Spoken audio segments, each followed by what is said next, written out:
What if I told you that your entire life, every decision, every joy, every heartbreak, is all leading to something much bigger?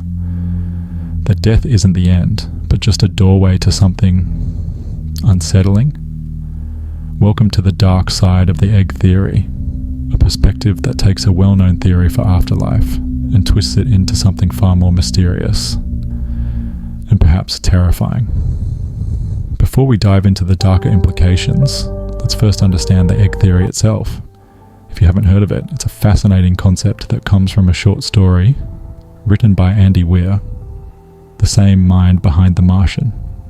The story suggests that every person who has ever lived is actually the same soul, reincarnating over and over across time. You, me, your best friend, a king from centuries ago. We are all one consciousness, moving through different lives until we reach full enlightenment. At first glance, it's a comforting thought, right? That we're all connected, all learning, all evolving together. It turns life into a grand journey of self-discovery, where every person we interact with is, in some way, us.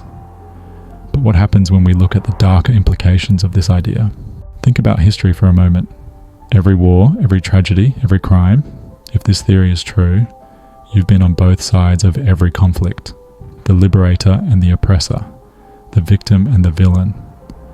How does that change the way we see morality, justice, or even guilt? If you once lived as the worst people in history, can you ever truly say you're good? And if redemption is possible, how long does it take? How many lives must we endure before we're finally done? Here's where things get unsettling.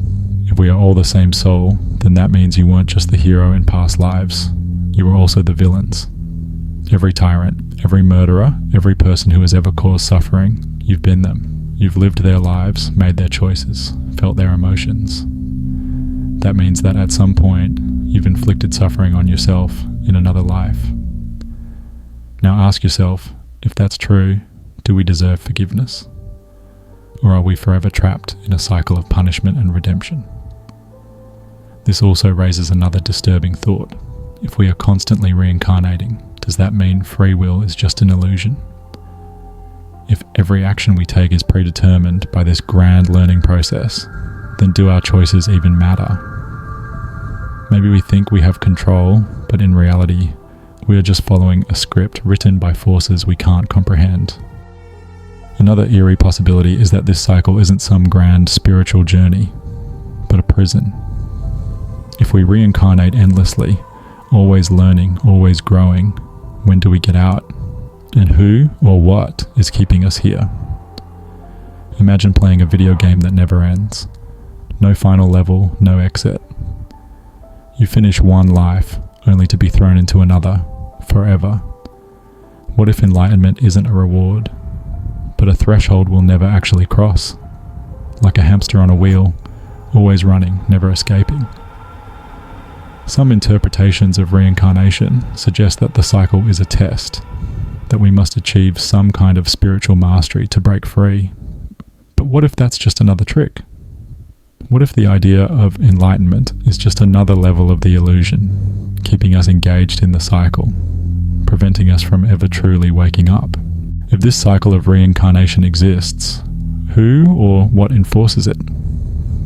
Some believe it's a natural system, like gravity, a law of existence. But others think something or someone is orchestrating it. Maybe a higher being, a creator, or even something far less benevolent.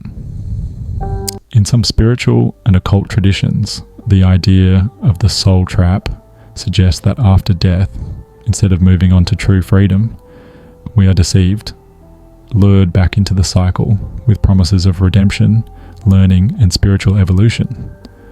But what if that's just a lie? What if we never truly escape? Think of the idea of karma. It's often seen as a balancing force. Your actions determine your future. But what if karma is just the mechanism that keeps you trapped? A way to ensure you always have one more lesson to learn, one more debt to repay, one more reason to come back. What if there's no way to win the game because the game itself is the trap? And then there's the most terrifying thought of all. If we are the same soul over and over, then what happens when we finally reach the end? Do we merge into one singular being? Do we lose the very thing that makes us us? Imagine that moment. You've lived billions of lives. You remember everything. Every heartbreak, every loss, every terrible thing you've ever done. And now there is no one else left. No one to talk to. No one to blame. Just you, alone, with every thought and memory that has ever existed. Maybe that's the true horror of the egg. Not just the endless suffering, not just the loss of identity, but the fact that one day, when all is said and done, there will be no you left at all. Just a single entity that remembers everything, every mistake, every heartbreak, every unspeakable act. And once that moment comes, what then? Would you even want to continue existing at that point, or would oblivion seem like mercy? So where does that leave us? Is the egg a cosmic lesson in empathy, or an elaborate prison of the soul? If it's true, is there any way to escape the cycle? Some traditions suggest that ultimate freedom comes not through learning, but through refusing to play the game, to stop reincarnating, to break the illusion, to reject the system itself. But if that's the case, how do we even begin? What if the only way to escape is to let go of everything, to reject every belief, every lesson, every attachment? What if enlightenment isn't about learning but about forgetting? What if the only way out is to stop caring? Perhaps the biggest question isn't whether the egg is real, but whether we want it to be. Or maybe we've already asked this before. Maybe you and I have had this exact conversation in another life. Thanks for watching. If this video made you think, don't forget to like, subscribe, and hit that notification bell for more deep dives into the mysteries of existence. Until next time, stay curious.